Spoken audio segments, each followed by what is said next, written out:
com assim mais clareza para as nossas escolhas, quando nós temos um propósito. Esse propósito vai trazer uma motivação melhor para nós, um direcionamento melhor para as nossas ações do dia a dia. O motivo da nossa ação vai ter sentido. E nós precisamos entender isso. Por que nós estamos aqui? Qual é o propósito de Deus para nossas vidas? Quando nós começamos a entender, as coisas começam a ter sentido na nossa vida. Nós estamos aqui, a vida é só uma, não tem outra. Nós não vamos poder voltar aqui para remendar aquilo que nós deixamos de fazer ou que não fizemos, não. Só existe essa vida. Só existe essa vida. Não vai ter outra oportunidade. É só essa. Então nós precisamos aprender e atermos a esse propósito para o qual nós fomos enviados aqui. Cada vez mais, as pessoas estão buscando viver com mais significado, se conectando com o que realmente é importante para elas. Isso é saber realmente o sentido, o propósito para o qual nós estamos aqui. Quero compartilhar uma frase com vocês que diz assim: uma vida sem propósito é uma vida sem conquista. Uma vida sem propósito é uma vida sem conquista. Nós precisamos de ter um propósito. Por que eu estou aqui, pastor? Quero compartilhar uma segunda frase com vocês, que diz assim, Deus tem um propósito na vida de todos, mas entre o propósito e o destino, existe o processo. Entre o propósito e o destino, existe o processo. Se você acredita que Deus tem um propósito na sua vida, então você entenderá a importância do processo. Quando nós descobrimos o propósito de Deus para a nossa vida, nós não reclamamos do processo, mas nós entendemos o processo. O processo é aquele período que nós chamamos de dificuldades, que ninguém quer passar. Ninguém quer passar. Porque se nós soubéssemos o processo antes dele acontecer, muitos de nós não chegariam no propósito. Não chegaria no propósito. Porque o processo é doloroso. O processo demora. O processo, muitas vezes, o processo machuca. Mas o importante é conseguir cumprir o propósito. Deus tem um propósito nas nossas vidas. Eu e você não estamos aqui por acaso. Não. Ele tem um propósito na minha e na sua vida. Aleluia. É interessante isso e gostoso. Quero compartilhar com vocês uma pequena ilustração que fala sobre atingir o objetivo. Essa ilustração conta que certa vez um arqueiro, ele muito experiente, convidou o seu aluno para assistir a uma demonstração. Ao chegarem diante de uma árvore, o arqueiro pegou uma flor e a colocou em um dos galhos da árvore. Em seguida, ele pegou o arco e a flecha e se posicionou-se a uma distância de 100 passos da árvore. Ele amarrou uma venda nos seus olhos e perguntou ao aluno: quantas vezes você me viu praticar esse esporte? E aí o aluno respondeu: todos os dias, respondeu o discípulo, e sempre eu vi você acertar na rosa, a uma distância de 300 passos. Mas eu nunca vi você fazer isso, praticar isso de olhos vendados, ou de venda nos seus olhos. O arqueiro então esticou o arco. Ele esticou o arco, né? E disparou a sua flecha. A flecha fez aquele voo rasante. Né? A flecha nem sequer pegou na árvore. Ficou muito longe da árvore. Quanto menos ainda na flor, né? E aí, o discípulo, ele deu um grito e falou assim: você errou! Você errou! Ele espantou e disse: olha, você errou! E aí, o arqueiro disse: eu quero ensinar uma lição para você. Uma lição sobre o pensamento. E ele disse essas palavras: quando você quiser algo, concentre-se nele. Quando você quiser fazer algo, concentre-se nele. E ninguém jamais será capaz de atingir um alvo que não consegue ver. Se você quer atingir um alvo, se concentre nele. Porque ninguém jamais será capaz de atingir um alvo que não consegue ver. Qual o seu propósito de vida? Não sei. Então como que você vai alcançar o propósito? Qual o seu objetivo de vida? Não sei. É a famosa parte do filme de Alice no País das Maravilhas. Alice cai naquele redemoinho, cai lá naquele jardim, né?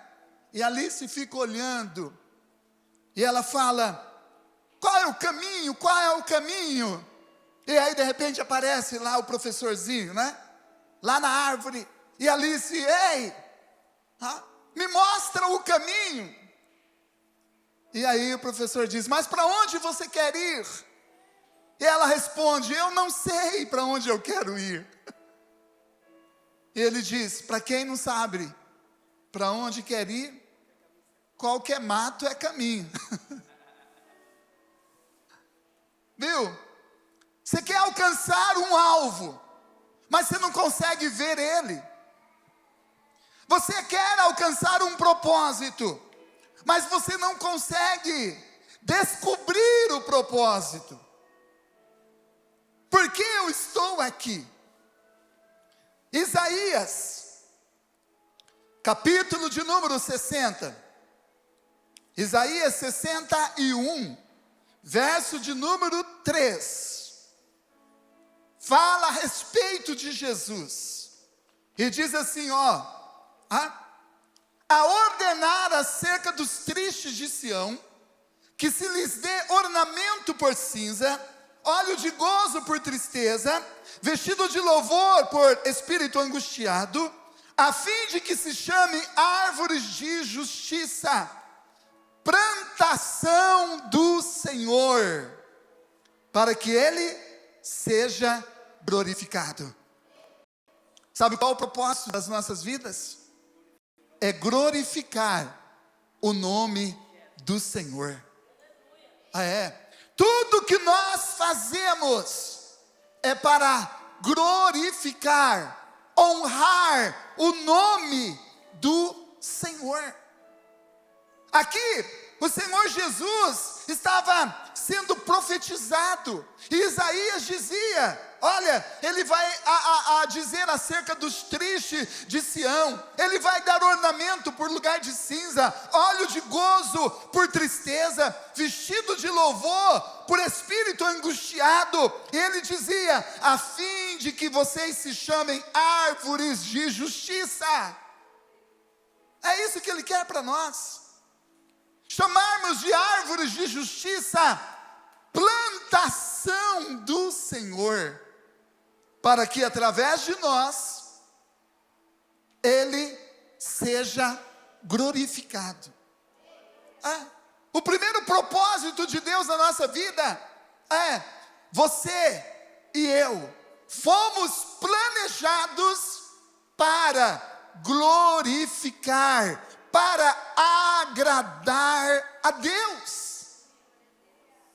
O real motivo de nós estarmos vivos é para agradar a Deus. A pergunta é, como eu posso agradar a Deus?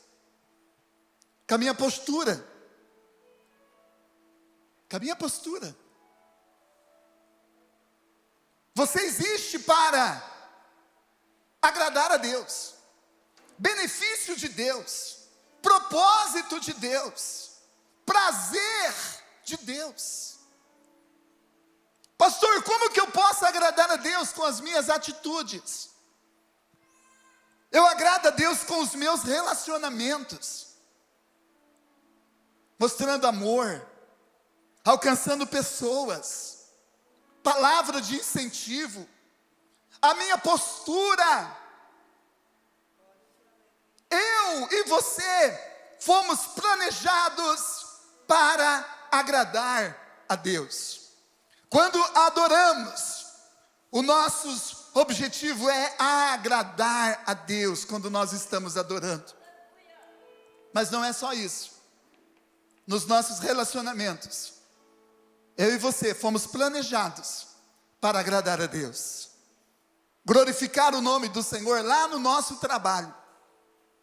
Glorificar o nome do Senhor lá na escola, na faculdade onde nós estudamos. Que as pessoas possam olhar para nós e ver algo diferente em nós. O propósito de Deus é alcançar pessoas.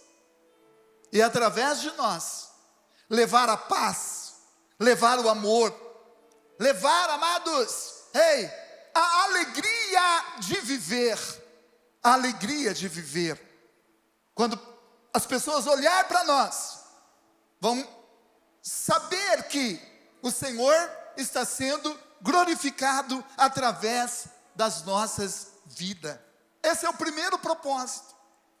Primeiro propósito de Deus para mim e para você é glorificar o nome do Senhor. Pense, tudo que você vai fazer, faça uma pergunta: isso que eu vou fazer vai glorificar o nome do meu Deus? Essa é a questão. Se vai, faça. Se não vai, não faça. Vai entristecer a Deus? Não faça. Aquilo que você está falando está glorificando a Deus? Está. Aquilo que você está falando não está glorificando a Deus? Pare de falar. As suas ações. Primeiro propósito de Deus na nossa vida: ser conhecido, glorificado através de nós. Segundo, João 15:5, diz assim esse texto.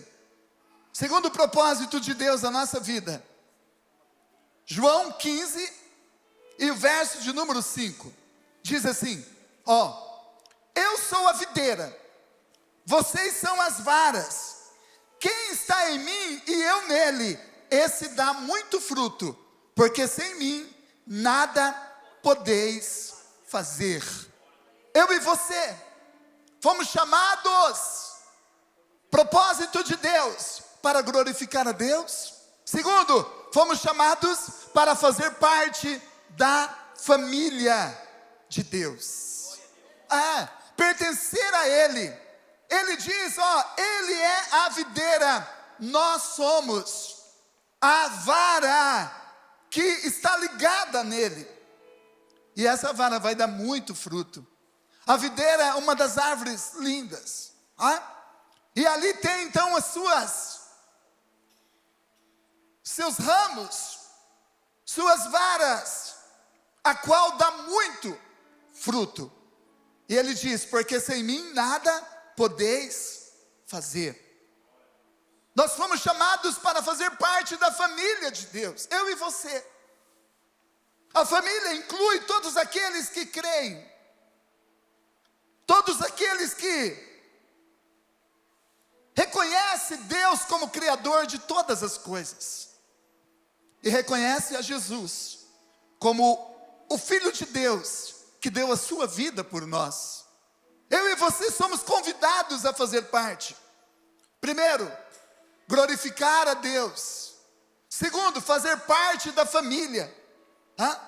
A família espiritual, ela é muito importante, a igreja. Você fazer parte da família espiritual é muito importante. Estar incluído naqueles que estão anunciando a palavra, anunciando a Jesus. Eu e você fomos chamados para glorificar a Deus, fomos chamados para estar pertencendo à família. E terceiro propósito, eu e você fomos criados para se tornar igual ou semelhante a Jesus. Colossenses capítulo de número 2, verso de número 7, diz assim, arraigados e sobreedificados nele, e confirmados na fé, assim como fostes ensinado, abundando em ações de graça. Eu e você somos projeto do Senhor, para glorificar ao Senhor, para fazer parte da família do Senhor, e para se tornar semelhante a Jesus, igual a Ele, arraigados, e sobreedificados, semelhante, confirmados na fé, assim como fostes ensinado. Quando nós descobrimos isso, Ele quer me fazer semelhante a Jesus. Tem um livro muito sugestivo, que ele diz assim, em seus passos, o que faria Jesus? Se tornou até um filme, em seus passos, o que faria Jesus? Quando nós descobrimos que o Senhor é um propósito dele nos fazer semelhante a Jesus. Quando a igreja começou a avançar, depois que Jesus foi ascendido ao céu, os cristãos, pela primeira vez, eles foram chamados de cristãos. Não foi em Jerusalém, não foi ali na Judéia, não. Foi numa região um pouco mais distante. Eles estavam se reunindo, e aí, aqueles que viram eles se reunirem, falaram assim, olha, eles são iguais a Cristo, eles são igual a Cristo, então eles são cristãos, foram pela primeira vez, chamados de cristãos, porque era semelhante a Jesus. É o propósito do Senhor, sermos semelhante ao Senhor Jesus. Como assim, pastor? Parecido com Ele? Na nossa maneira de falar, na nossa maneira de olhar as pessoas. Paulo diz, na palavra do Senhor, que possamos ter a mente de Cristo. Olha, queridos, o que é ter a mente de Cristo? É pensar como o Senhor pensa. É fazer a pergunta, em meu lugar, o que faria Jesus? Ele, quando viu a mulher lá na beira do poço, ele julgou? Não, ele acolheu. Ele mostra para nós sermos assim. Você e eu fomos criados para se tornar semelhante a Cristo. Esse é o objetivo, esse é o propósito. Agora a pergunta é, eu vou deixar Ele trabalhar em mim ao ponto de eu me tornar semelhante a Jesus? Manso, humilde, amoroso, acolhedor, aquele que tem uma palavra oportuna. Muitas vezes nós somos ao contrário, somos arrogantes, muitas vezes somos presunçosos, apontadores, críticos, e defendemos uma bandeira, e dizemos, não, eu sou assim mesmo. Ei, o Senhor está dizendo, olha, eu e você precisamos ser semelhante a Jesus, olhar as pessoas com um olhar de misericórdia, com um olhar de compaixão, estender a mão, ajudar, amar as pessoas. Quarto, eu e você fomos moldados para servir a Deus. Servir é ser servo. 1 Coríntios 3, 5, que diz essa palavra. Eu e você fomos chamados para servir a Deus. Como que eu e você podemos servir ao Senhor? Servindo aos meus irmãos. Não tem como eu servir a Deus se eu desagrado aos meus irmãos, se eu não sou servo. Não tem como. A palavra do Senhor diz, como que você diz que ama a Deus, mas você odeia seu irmão? Você é um mentiroso. Quando nós odiamos, quando nós não servimos, nós não estamos sendo igual, não estamos sendo servos do Senhor. E a falha não está no Senhor e nem na sua palavra. A falha está em nós, que precisamos nos moldar ao propósito de Deus. Mas eu quero servir ao Senhor, mas é da minha maneira. Da sua maneira você não serve a Deus. A única maneira de você servir a Deus é da maneira dEle, conforme Ele deixou na sua palavra. Você precisa ser servo dEle. E para ser servo dEle, precisa servir as pessoas.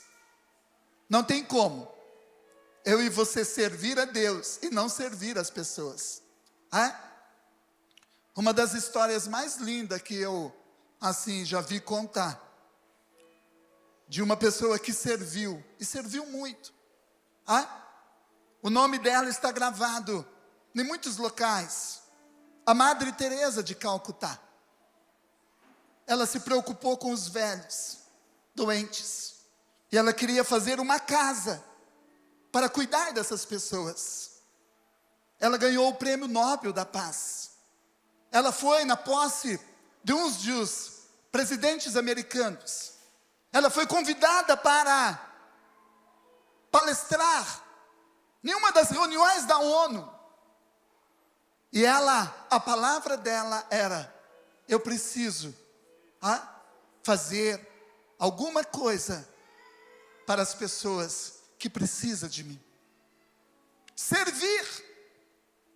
A pergunta é, nós queremos ser semelhante a Jesus, mas estamos servindo? Estamos servindo? Fica essa pergunta para mim e para você. Último, Nós fomos chamados para uma missão. Provérbios 11:30. Provérbios 11:30. Diz assim esse texto: o fruto do justo é árvore da vida, e o que ganha almas, sábio é. Eu e você fomos chamados para anunciar as boas novas às pessoas. Sabe o que é o Evangelho? O Evangelho significa boas novas, boas notícias. É você chegar para uma pessoa que está desanimada, sem esperança, e você chega com boas notícias. Olha que coisa boa, eu tenho boas notícias para você. Aquele que está preso em grilhões, prisão da mente, prisão do coração, amargurado, decepcionado com a vida, você chega e fala: eu tenho uma palavra de Deus, eu tenho uma palavra de esperança, eu tenho uma palavra que vai mudar a sua situação. Eu e você fomos chamados para fazer a diferença. 5 propósitos de Deus na nossa vida. Glorificar a Deus. Eu e você precisamos glorificar a Deus. Segundo propósito, nós precisamos fazer parte da família. Terceiro propósito, precisamos tornar semelhante a Jesus nas nossas ações. Quarto propósito, precisamos servir a Deus e as pessoas. E por último, nós precisamos de fazer o ID do Senhor, levar essa palavra aos corações que precisam de ouvir essa palavra de alívio, de contentamento, de esperança. Não perca a visão dos 5 propósitos de Deus para as nossas vidas.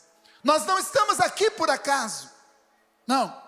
Nós não estamos aqui porque nós fomos esquecidos. Não. Deus tem um propósito na minha e na sua vida. Por menos que você acredite. Talvez você não tenha noção disso. Mas Deus tem um propósito na sua vida. Deus tem um propósito na sua vida. E esse propósito, se você descobrir ele, se você se atentar para ele, colocar o seu pensamento nele, você vai conseguir chegar ao propósito final, cumprir a sua missão aqui na terra. Aleluia. Cumprir a sua missão aqui na terra. Você vai conseguir chegar no objetivo, alcançar o alvo. Paulo diz essa palavra: mas eu prossigo para o alvo, esquecendo-me das coisas que para trás ficam. Eu prossigo para o alvo, para receber das mãos do Senhor o meu galardão. Paulo diz essa palavra tem que ficar guardada no nosso coração. Nós estamos, amados, numa grande missão, e eu quero fixar essa palavra ao seu coração, para você levar ela para a sua casa. Ele está registrado em Filipenses capítulo de número 3, é o último verso, Filipenses 3, verso de número 13, Paulo falando para nós, ele diz assim, essas palavras, Filipenses capítulo de número 3, e o verso 13, ele diz: irmãos, quanto a mim, eu não julgo que haja alcançado, mas uma coisa faço, e é que, esquecendo-me das coisas que atrás ficam, eu avanço para as que estão diante de mim, prosseguindo para o alvo, pelo prêmio da soberana vocação de Deus em Cristo Jesus. Aleluia.